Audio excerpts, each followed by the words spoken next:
విజయారెడ్డి తన టీనేజ్ పిల్లలతో ఆత్మహత్య చేసుకున్న విషయం దాదాపు నెలపాటు తెలుగు రాష్ట్రాలని కలిచివేసిందని చెప్పచ్చు, కదిలించిందని చెప్పచ్చు. అందరూ కూడా దాని మీదే చర్చించుకున్నారు. అయితే ఆ తర్వాత ఏమైంది? ఇప్పటికి కూడా విజయారెడ్డి అసలు ఎందుకు ఆత్మహత్య చేసుకోవాలనుకున్నది?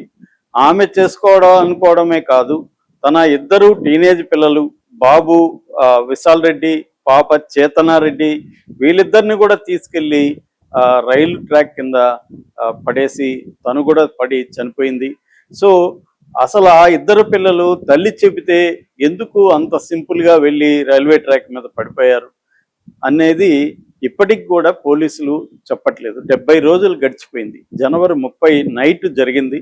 70 రోజులు గడిచిపోయినా కూడా ఇప్పటికి కూడా, ఎందుకంటే ఇంత సంచలనం సృష్టించిన ఈ కేసులో కూడా వాళ్ళు 70 రోజులైనా కూడా ఈ కేసును ఎందుకు ఇప్పటికి కూడా ఒక కొలిక్కి తీసుకొచ్చి చెప్పట్లేదు అనేది ఇప్పుడు అందరికీ ఉన్న అనుమానం.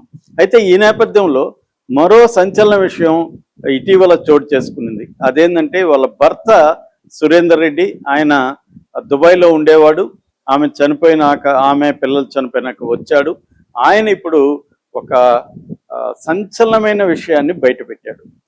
అది ఏందని చెప్పుకునే ముందు బ్రీఫ్గా మనం ఒకసారి అప్పుడేం జరిగిందో చెప్పుకుందాం. జనవరి 30 నైటు విజయారెడ్డి, అంతకుముందు జనవరి 28న వాళ్ళ పాప ఎగ్జామ్ రాయడానికి వచ్చినప్పుడు, ఆ పాప ఎగ్జామ్ రాసిన తర్వాత జనవరి 28న ఆ పాపను తీసుకెళ్ళి హాస్టల్లో దింపింది.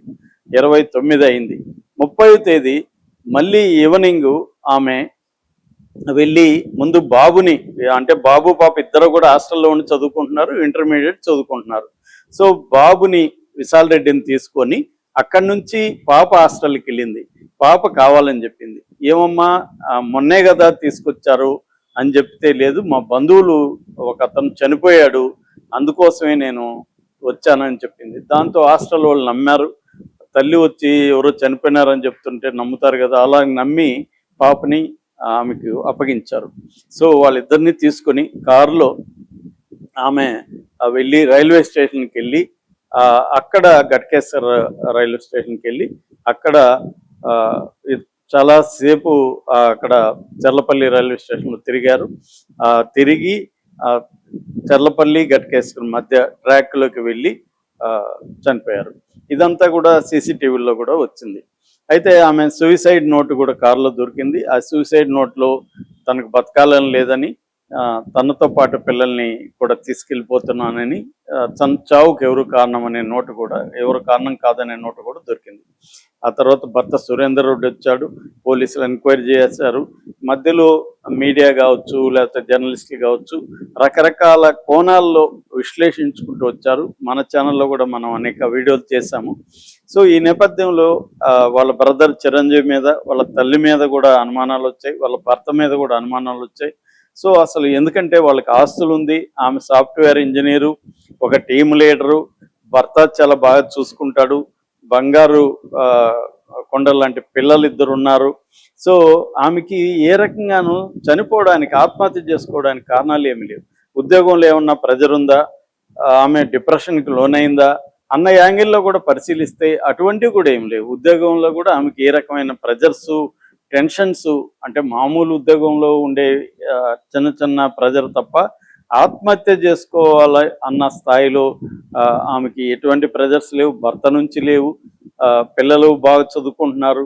మరి ఏ కారణం అనేది ఎవరు చెప్పలేకపోయారు. అయితే ఇప్పుడు భర్త ఏం చేశాడంటే, ఆయన వచ్చిన తర్వాత ఆయన దూరంగా ఉండడం వల్ల వాళ్ళిద్దరి మధ్య మానసికంగా కూడా గ్యాప్ పెరిగినట్టు అర్థమవుతుంది. సో ఆయనకి తన పిల్లలు ఇలా చనిపోవడం, భార్య ఇలా చనిపోవడం జీర్ణించుకోలేక ఆయన ఇన్వెస్టిగేషన్ మొదలుపెట్టాడు. ఎందుకంటే పోలీసులు సరిగా ఇన్వెస్టిగేట్ చేయట్లేదు అనేది ఆయనకు అర్థమైంది. సో ఆయన ఇన్వెస్టిగేషన్ మొదలుపెట్టాడు. ఆ క్రమంలో ఆయనకు కొన్ని విషయాలు అనుమానం వచ్చాయి. అదేంటంటే, ఒకటి, ఆమె డైరీ రాసే అలవాటు ఉంది, డైరీ మిస్ అయిపోయింది. 2, ఆ ముగ్గురు బాడీల్ని ఆయన తన ఇంటి వద్ద చెంగిచెర్లలో ఉండే హరితవనం కాలనీలోనే ఆయన వాళ్ళని దహనం చేయించాలి, అక్కడే కార్యక్రమాలు చేయాలని అనుకున్నాడు. కానీ వచ్చే లోపల వాళ్ళ ముగ్గురు శవాల్ని వాళ్ళ ఊరికి తీసుకెళ్ళిపోయారు. అది ఎందుకు చేశారు, నేను వద్దంటే కూడా ఎందుకు తీసుకెళ్లారు అన్న దగ్గర నుంచి ఆయన స్టార్ట్ చేస్తే ఆయనకి 29వ తేదీ ఏం జరిగింది అనేది ఆయన ఫోకస్ పెట్టాడు. ఎందుకంటే 28 పాపని నిజంగా ఆమెకి 28 ముందు కానీ ఆత్మహత్య చేసుకోవాలనుకోని ఉంటే పాపని తీసుకెళ్ళి అక్కడ పంపించదు. సో పాపని అక్కడ చేర్చి మళ్ళీ 30వ తేదీ వెళ్ళిందంటే 29వ తేదీ ఏం జరిగిందని చూసుకున్నప్పుడు 29వ తేదీ 1,50,00,000 విలువ చేసే గోల్డ్ అదంతా మిస్ అయిందని ఆయనకు అర్థమైంది. అట్లాగే కొన్ని ఆస్తి పత్రాలు కూడా మిస్ అయినాయి, బంగారు మిస్ అయింది. ఇవన్నీ ఆయనకి అర్థమైంది. ఎందుకంటే ఆయనకి వాళ్ళ భార్యకి మధ్య ఇవన్నీ మాటల్లో ఏమేమి ఉన్నాయి ఇవన్నీ తెలుసు కాబట్టి అవన్నీ మిస్ అయిపోయినాయి. సో దాదాపు 1,50,00,000 గోల్డ్, పత్రాలు, ఆస్తి, పేపర్లు, డబ్బు అంతా మిస్ అయింది అనేది అర్థమైంది. డైరీ మిస్ అయింది. అలాగే కిటికీ దగ్గర ఒక పేపరు కాల్చివేసినట్టుగా ఉంది. అందులో ఒక 2 ముక్కలు చూస్తే ఆమె రైటింగ్ కనబడింది. అదేమన్నా డీటెయిల్స్ సూసైడ్ నోటా అనేది కూడా ఆయనకు అనుమానం వచ్చింది. ఇలాగ ఇప్పుడు ఆయన పరిశీలించిన తర్వాత ఆయన వాళ్ళ అమ్మ, వాళ్ళ ఆమె అంటే విజయారెడ్డి వాళ్ళ తల్లి, విజయారెడ్డి వాళ్ళ బ్రదరు, వాళ్ళ పుట్టింటి వాళ్ళ మీదే ఆయనకు అనుమానంగా ఉంది. ఇప్పుడు ఆయనకి కూడా థ్రెట్గా ఫీల్ అవుతున్నాడు. ఆయన కూడా వీళ్ళు చంపేస్తారేమో అన్న ఒక థ్రెట్ ఫీల్ అవుతున్నారు. అంటే పుట్టింటి వాళ్ళు, తల్లి వీళ్ళందరూ కలిసి ఆమెను మానసికంగా టార్చర్ పెట్టి ఆత్మహత్య వైపు నెట్టారు అనేది ఇప్పుడు ఉన్న ఆయన అనుమానం. సో ఆయన అనుమానంతో ఆయన ఏం చేశాడంటే తనకు కూడా ప్రాణహాని ఉందని చెప్పి ఆయన తన దగ్గరున్న ఆధారాలన్నింటినీ తీసుకొని మేడిపల్లి పోలీస్ స్టేషన్లో కంప్లైంట్ ఇచ్చినట్టుగా ఇప్పుడు సంచలనమైన వార్త బయటకు వచ్చింది.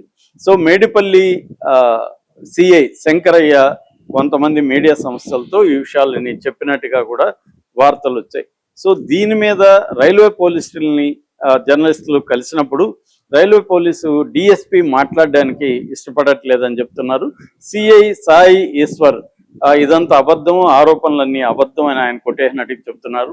కానీ రైల్వే పోలీసుల మీద కూడా సురేందర్ రెడ్డి అభియోగాలు చేస్తున్నట్టు తెలుస్తుంది. ఎందుకంటే ఆ కారు కూడా తనకు అప్పగించకుండా విజయారెడ్డి వాళ్ళ పుట్టింటి వాళ్ళకి ఈ రైల్వే పోలీసులు అప్పగించారు అనేది కూడా ఆయన ఆరోపిస్తున్నట్టుగా చెప్తున్నారు. అంటే కారులో ఏమన్నా ఆధారాలు ఉన్నాయా, రైల్వే పోలీసులు పుట్టింటి వాళ్ళతో కుమ్మక్కైపోయి సరిగా చేయలేదా, లేకపోతే ఏం జరిగింది అంటే ఇప్పుడు భర్త సురేందర్ రెడ్డిని కూడా చంపేస్తారు అన్న స్థాయిలో ఆయన ఎందుకు భయపడుతున్నాడు, ఈ విషయాలను ఇప్పుడు మేడిపల్లి పోలీసులు తేల్చాల్సిన అవసరం అయితే ఉంది.